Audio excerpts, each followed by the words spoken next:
నమస్తే విజయవేదన గారు. నమస్తే ఉషా. ఇంటిమసీ మనం ఎప్పుడు మాట్లాడేది ఇది వైఫ్ అండ్ హస్బెండ్ మధ్యలో హస్బెండ్ వైపుతో మాట్లాడుతూ ఉంటుంటాం.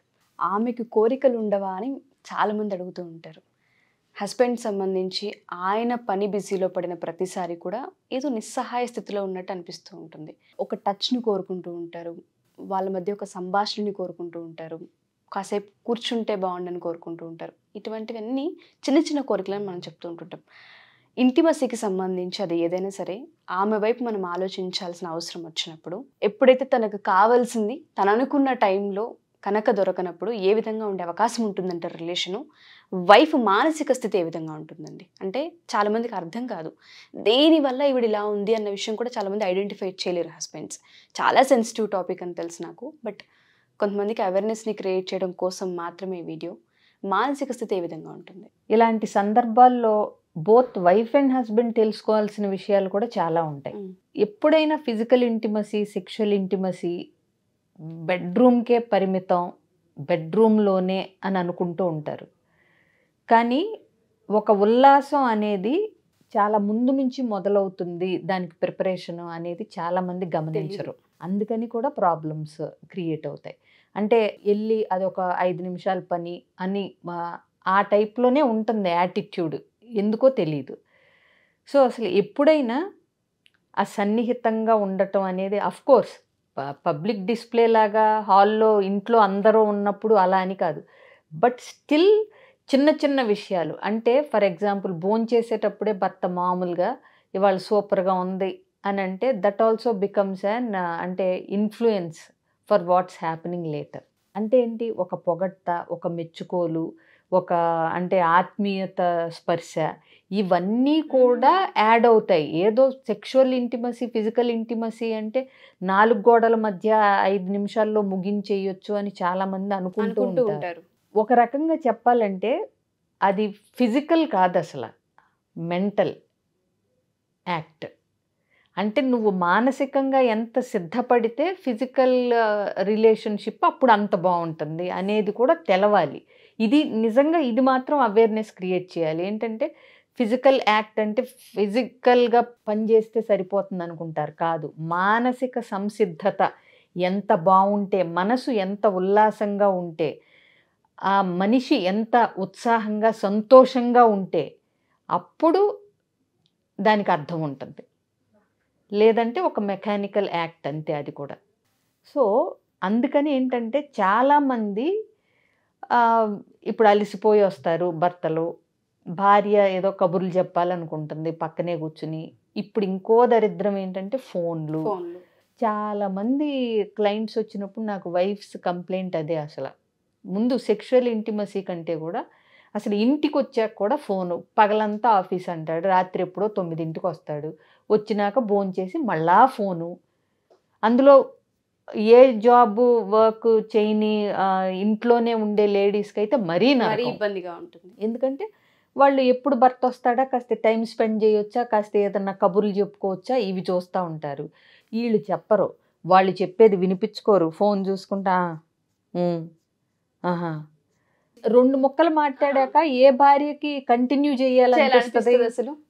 ఇంకా పైగా కొంతమంది చెప్పేది ఎలా ఉంటుందంటే, విజయ మ్యామ్ మీరు వెళ్ళి పడుకోండి, నాకు ఇంకా పని ఉందని చెప్తూ ఉంటుంటారు. 8 అవర్స్ నువ్వు పని చేసి వచ్చి ఇంటికి వచ్చాక ఫ్యామిలీలో అసలు దెయ్యంతా ఏం జరిగింది, ఏం చేశారు, పిల్లల విషయాలు ఏంటని కూడా అడగకుండా ఉండేంత బిజీ వర్క్స్లో ఉన్నప్పుడు మానసికంగా శారీరకంగా డ్యామేజ్ చాలా గట్టిగా ఉంటుంది. అంటే అసలు అంబానీ కూడా అంత బిజీగా ఏమి ఉండరు వీళ్ళు. మరి అంబానీ కంటే ఎక్కువ అయితేనే అంత బిజీ ఉంటారు. అంబానీ కూడా చక్కగా ఎక్కడో నేను విన్నాను, ఊరికే అంటలేదు నేను వెటకారంగా, అంబానీ కూడా చక్కగా టైంను ఆర్గనైజ్ చేసుకుని ఫ్యామిలీ టైము, డిన్నర్ టైము ఇవన్నీ పెట్టుకుంటారు వాళ్ళు. యాక్చువల్గా అలాంటి వాళ్ళు ఇంకా బాగా మెయింటైన్ చేస్తారు టైము, వాళ్ళకి ఫ్యామిలీ టైము దాని వాల్యూ తెలుసు కాబట్టి వాళ్ళు అది కూడా బాగా మెయింటైన్ చేస్తారు. ఇంటికి వచ్చిన తర్వాత అట్లీస్ట్ 1 గంట సేపు ఫ్యామిలీకి అన్నారంటే అన్నీ ఆఫ్ చేసి పెట్టుకుని మరీ వాళ్ళు టైం స్పెండ్ చేస్తారు. అఫ్కోర్స్ వాళ్ళకి దాన్ని డెలిగేట్ చేసుకునే వాళ్ళు కూడా ఉంటారు కాబట్టి వాళ్ళు అది మెయింటైన్ చేస్తారు అట్లా ఏదో ఒక రకంగా. మరి అంబానీకి 1 అవర్ టైం అంటే బోల్డు, ఇలా కనుక లెక్కలేస్తే నిమిషానికి ఎంత అని బోల్డు లక్షలో కోట్లో కదా వాళ్ళ నిమిషం వాల్యూలు, అవునా? But still they have their own time. ఎందుకంటే ప్రతి మనిషికి 24 గంటలే ఉంటాయి. నేనేదో బిజీ, నేనేదో పొడి చేస్తున్నాను అంటే వర్క్ లైఫ్ బ్యాలెన్స్ లేకపోతే దీని గురించి కూడా మనం చాలాసార్లు మాట్లాడాం. నీకు వర్క్ ఎంత ఇంపార్టెంటో ఇంట్లో ఫ్యామిలీ భద్రంగా నీకు అంటే సపోర్ట్గా, నీకు అండగా, నువ్వు ఇక్కడ చీకు చింత లేకుండా ఉంటేనే నువ్వు ఆ వర్క్ పార్ట్ని బాగా చేయగలుగుతావు అనే చిన్న కామన్ సెన్స్ తెలిసిన వాళ్ళైతే అసలు భార్యని పిల్లల్ని నెగ్లెక్ట్ చేయరు. ఎందుకంటే అది ఒక sort of relaxation and recreation. ఆ కామన్ సెన్స్ మీరు అన్నారు కదా, అది కనుక ఉన్నోళ్ళు అయితే చేయరు ఇలాంటివి. అసలు తెలుసుకోలేకపోతే అది అజ్ఞానం కూడా. ఏదో 24 గంటలు నేను అహర్నిశలు నా కుటుంబం కోసం ఇంకొక డైలాగ్ ఇది మళ్ళీ, నువ్వు అసలు నాతో మాట్లాడట్లేదు, నాతో టైం స్పెండ్ చేయట్లేదు అంటే మీకోసమేగా కష్టపడేది, నేను ఎవరి కోసం, నీ కోసం పిల్లల కోసమే కదా అంటారు. కోసం నేను ఏమైనా కొనుక్కుంటానా, తెచ్చుకుంటానా, చూసుకుంటానా, ఎండ్ ఆఫ్ ద డే మీకే కదా అంటారు. అలాంటప్పుడు ఆవిడ క్లియర్గా చెప్పిన సందర్భాలు కూడా ఉంటాయి. నా కోసమే అయితే అంత అక్కర్లేదండి అంటే మరి మానేయాలి కదా. నా కోసమే అయితే కనుక 1 గంట నాకు టైం స్పెండ్ చేయటం ఇష్టం అంటే అది కావాలి కదా. ఏంటంటే ఏది కావాలో అది ఇవ్వాలి. నువ్వేది ఇవ్వాలనుకుంటున్నావో అది ఇస్తే వాళ్ళకి హ్యాపీనెస్ ఉండదు. ఎగ్జాక్ట్లీ మీరు ఏదైతే చెప్పారో, మనం ఏది ఇవ్వాలనుకుంటున్నామో అది కాదు, వాళ్ళకి ఏం కావాలో గమనించినప్పుడే ఆ బంధంలో వాల్యూ, ఎగ్జాక్ట్లీ ఎథిక్స్ ఇవన్నీ ఉంటాయి. నువ్వేదో అద్భుతంగా పాయసం ఇచ్చేస్తున్నావు, నేను ఇంకా రోజు పాయసం స్వీట్లు అదే ఆటితో ముంచేస్తున్నాను నా భార్యకి ప్రేమగా అనుకుంటావు. ఆవిడకి పెరుగన్నంలో మామిడికాయ బద్దేసుకుని తినాలని ఉంటే నువ్వు రోజు పాయసం పెడితే ఏం ఉపయోగం? ఆవిడ మనసు సంతృప్తి చెందదు. అలాగే బిర్యానీ తినాలని ఉంటే బెండకాయ కూర, లేకపోతే బెండకాయ తినాలని ఉంటే బిర్యానీ, ఆపోజిట్లో వస్తుంటే జీవితం ఒకరోజు బాగానే ఉంటుంది, అడ్జస్ట్ అవుతారు, 4 ఏళ్ళు బాగానే ఉంటుంది. బట్ ఒక స్టేజ్లో వాళ్ళకి లేడీస్కి ఫ్రస్ట్రేషన్ వస్తుంది. దేనికోసం అసలు నేను ఇక్కడ ఎందుకు? నేను అదే అడగబోతున్నాను, వాళ్ళ మానసిక స్థితి ఎంత మొద్దుబారిపోయే అవకాశం ఉంటుంది అంటారు.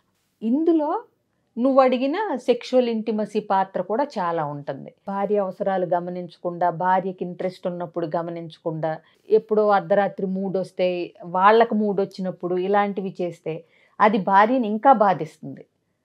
అంటే నీ ఇంటెన్షన్స్కి, నీ అవసరాలకే తప్పితే నా ఇంట్రెస్ట్కి, నా మనస్థితికి నేనప్పుడు ఎలా ఉన్నాను అనేది నీకు అక్కర్లేదా అనే క్వశ్చన్ అరైజ్ అయిన తర్వాత ఆవిడికి ప్రతిరోజు అసంతృప్తే ఇక భర్త మీద.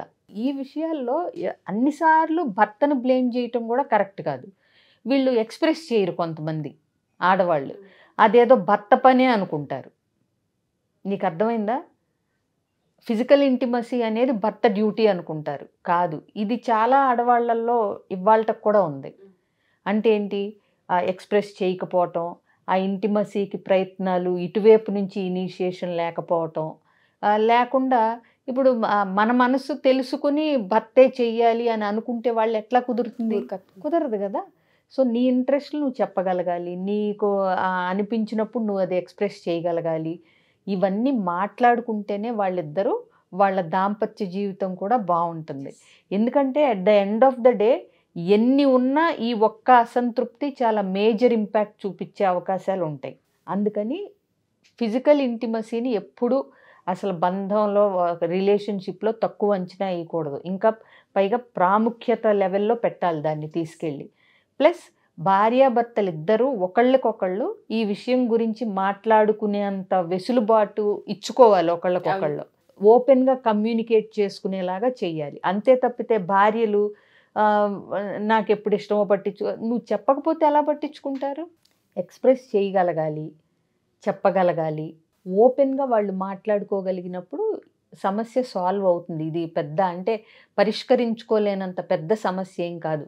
మాట్లాడుకుంటే ఉషా చాలా సమస్యలు పరిష్కారం అయిపోతాయి. బట్ టైం అనేది కేటాయించాలి. ఎగ్జాక్ట్లీ. వాళ్ళదేంటి, ఆడాళ్ళు అట్లా చులకన చేసే భర్త కాకుండా అర్థం చేసుకుంటే ఇది ఈజీగా సాల్వ్ అవుతుంది. Thank you ma'am. ఎందుకంటే చాలా మందికి ఈ సమస్య ఉంటూ ఉంటుంది, చెప్పరు. అవును, ఫిజికల్ ఇంటిమసీ అనే కాదు, కొన్నిసార్లు కమ్యూనికేషన్ కూడా సరిగ్గా ఉండదు ఇద్దరి మధ్య. ఒక డేకి సంబంధించి ఏం జరుగుతుంది, వాళ్ళకి ఏం కావాలి, ఇవాళ ఎలా ఉందన్న పరిస్థితిని కూడా గమనించకుండా ఒక మిషన్ లైఫ్ ని మాత్రమే జీవిస్తుంది. అప్పుడు ఫిజికల్ ఇంటిమసీ కూడా ఒక మెకానికల్ యాక్ట్ అయిపోతుంది తప్పితే దానిలో ఎంజాయ్మెంట్ అంటే అది ఆస్వాదన అది ఉండదు. ఎప్పుడైనా సరే భార్యాభర్తలు ఇద్దరు ఒకరికి ఒకరు అన్నట్టుగా ఒకళ్ళ అవసరాలు ఒకళ్ళు గుర్తించి, ఒకళ్ళ ఇష్టాలు గుర్తించి, రోజు మొత్తంలో ఎలా బిహేవ్ చేస్తున్నారు అన్న దాన్ని బట్టి కూడా దాంపత్య జీవితం బాగుంటుంది. అది. Thank you ma'am, thank you so much. Suman టీవీలో మీ పర్సనల్ అండ్ బిజినెస్ ప్రమోషన్స్ కోసం కింది నెంబర్కి కాంటాక్ట్ చేయండి.